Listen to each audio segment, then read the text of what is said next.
ஓம் நமச்சிவாய. அனைத்து தமிழ் உள்ளங்களுக்கும் வணக்கம்.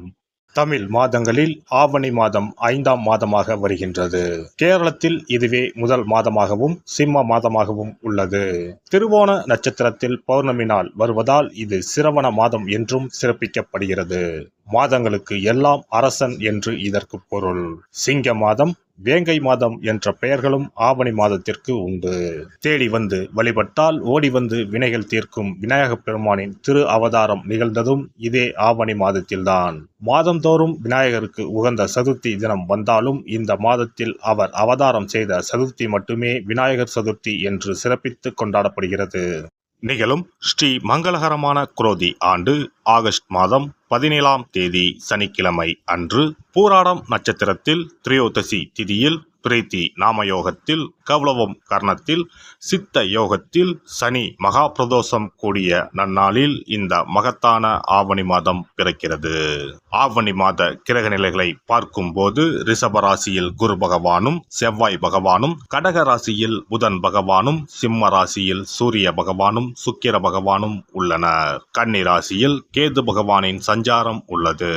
கும்ப ராசியில் சனி பகவான் வக்ரத்தில் உள்ளார். ராகு பகவான் மீனராசி பயணம் செய்கிறார். இந்த மாதம் கிரகங்களின் பெயர்ச்சி என எடுத்துக்கொண்டால் ஆவணி மாதம் 10ஆம் தேதி செவ்வாய் பகவான் ரிஷப ராசியில் இருந்து மிதுன ராசிக்கும், சுக்கிர பகவான் சிம்ம ராசியில் இருந்து கன்னி ராசிக்கும் பெயர்ச்சி அடைகின்றனர். ஆவணி மாதம் 15ஆம் தேதி புதன் பகவான் கடகராசியில் இருந்து சிம்ம ராசிக்கு இடப்பெயர்ச்சி அடைகின்றார். இந்த கிரகங்களின் பெயர்ச்சி மற்றும் சிம்மத்தில் இணையும் சூரியன் புதன், கன்னி ராசியில் இணையும் கேது சுக்கிரன் ஆகிய கிரகங்களால் இந்த ஆவணி மாதத்தில் உங்கள் ராசிக்கு உண்டாகும் சுப பலன்கள் என்ன என்பதனையும், அசுப பலன் ஏற்படுமாயின் ராசிக்காரர்கள் செய்ய வேண்டிய பரிகாரம் என்ன, வழிபட வேண்டிய தெய்வம் யார் என்பதனை பற்றி விரிவாக காண்போம்.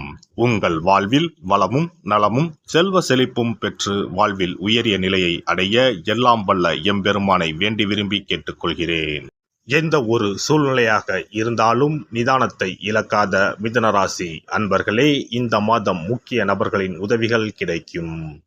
தன்னம்பிக்கை அதிகரிக்கும். விடாமுயற்சியுடன் ஈடுபட்டு காரியங்களில் வெற்றி பெறுவீர்கள். விருப்பங்கள் கைகூடும். அடுத்தவரை அதிகாரம் செய்யும் போது கவனம் தேவை. வீண்பகை உண்டாகலாம். மற்றவர்களுக்காக பொறுப்புகளை ஏற்காமல் இருப்பது நல்லது. வீண் அலைச்சல் உண்டாகலாம். தொழில் வியாபாரம் முன்னேற்ற பாதையில் செல்லும். அரசாங்கம் தொடர்பான பணிகளில் சாதகமான போக்கு காணப்படும். எதிர்பார்த்த லாபம் கிடைக்கும். உத்தியோகத்தில் இருப்பவர்களுக்கு பொறுப்புகள் கூடும். திறமை வெளிப்படும். வேலை தேடுபவர்களுக்கு நல்ல வேலை கிடைக்கும். குடும்பத்தை விட்டு பிரிந்து சென்றவர்கள் மீண்டும் வந்து சேர்வார்கள். கணவன் மனைவிக்கு இடையே நெருக்கம் அதிகரிக்கும். பிள்ளைகளின் விருப்பத்தை நிறைவேற்றுவதில் ஆர்வம் காட்டுவீர்கள். விருந்தினர்கள் வருகை இருக்கும். மரியாதையும் அந்தஸ்தும் கூடும். பெண்களை பொறுத்தவரை இம்மாதம் விடாமுயற்சியுடன் காரியங்களை செய்து சாதகமான பலன் பெறுவீர்கள்.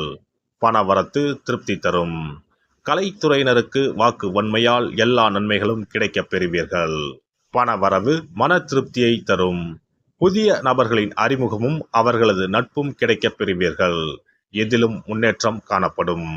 அரசியல் துறையினருக்கு நீண்ட நாட்களாக இழுபறியாக இருந்த காரியங்கள் சாதகமாக நடந்து முடியும். வாகனங்களை பயன்படுத்தும் போது கவனம் தேவை. தொழில் வியாபாரத்தில் எதிர்பார்த்த வெற்றிகள் கிடைக்கும். நிதி நிலைமை சீர்படும். மாணவர்களுக்கு கல்வியில் இருந்த தடைகள் நீங்கும். எதிலும் முழு முயற்சியுடன் ஈடுபடுவீர்கள். நட்சத்திர பலன்கள் மிருகசிரிசம் 3-4 பாதங்கள். இந்த மாதம் உங்களது கருத்துக்கு சிலர் மாற்று கருத்து கூறலாம். எதிர்த்து பேசாமல் அமைதியாக இருப்பது நல்லது. மாணவர்கள் எவ்வளவு திறமையாக படித்தாலும் படிக்கும் பாடங்கள் கடினமானவை போல தோன்றும். மனதை தளர விடாமல் படிப்பது வெற்றியை தரும். திருவாதிரை நட்சத்திரம். இந்த மாதம் அடுத்தவருடன் ஏற்படும் பிரச்சனைகளிலும் வாக்குவாதத்திலும் வெற்றியே கிடைக்கும். பணவரத்து கூடும். ஆனால் எந்த காரியத்தில் ஈடுபட்டாலும் அடுத்தவரை நம்புவதில் எச்சரிக்கை தேவை. உங்களுக்கு மிகவும் வேண்டியவர் உங்களை விட்டு விலகிச் செல்லலாம்.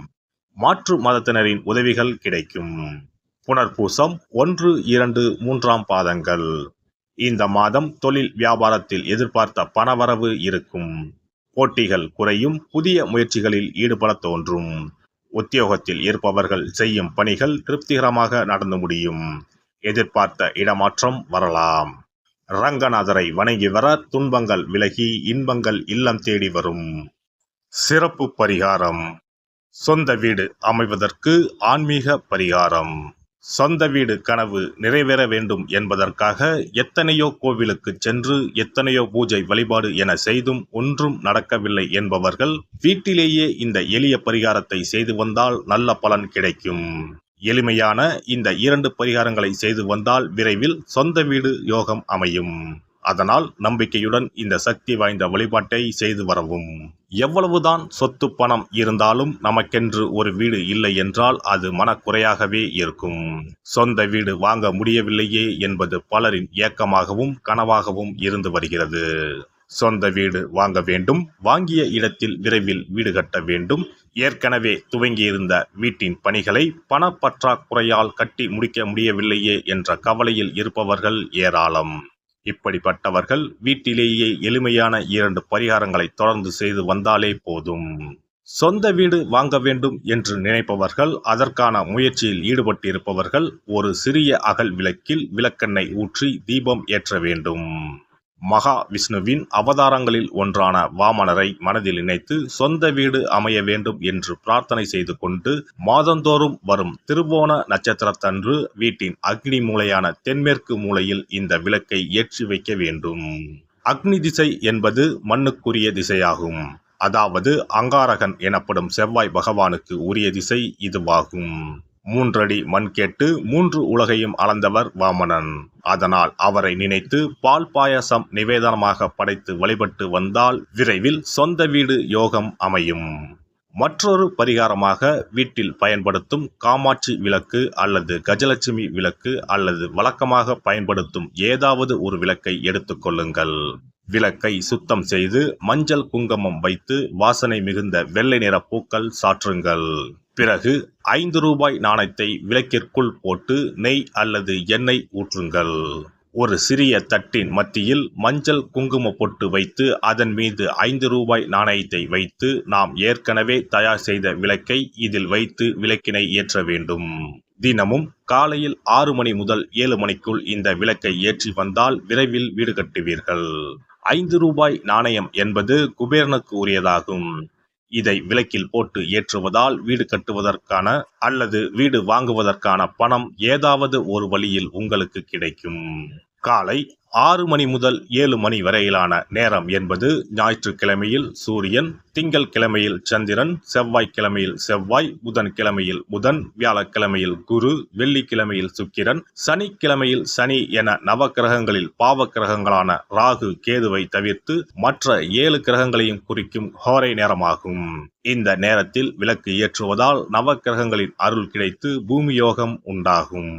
எந்த ஒரு பரிகாரம் என்றாலும் மனதில் முழு நம்பிக்கையோடும் இறைவனை உறுதியாக வேண்டி வழிபாடு செய்தால் மட்டுமே பலன் தரும். எளிமையான இந்த பரிகாரத்தை தொடர்ந்து செய்து பயன் பெறுங்கள். எல்லாம் வல்ல இறையருளால் நீங்களும் உங்கள் அன்பு குடும்பமும் உடல் நலம், நீலாயுள், நிறை செல்வம், உயர் புகழ், மெய்ஞானம் ஓங்கி வாழ்க வளமுடன். இந்த வீடியோ பதிவு உங்களுக்கு பிடித்திருந்தால் லைக் பண்ணுங்க, கமெண்ட் பண்ணுங்க, ஷேர் பண்ணுங்க, மறக்காம சப்ஸ்கிரைப் பண்ணுங்க, பக்கத்துல இருக்கிற பெல் பட்டனை கிளிக் பண்ணுங்க. நன்றி, வணக்கம். ஓம் நமச்சிவாய. சிவாய நம.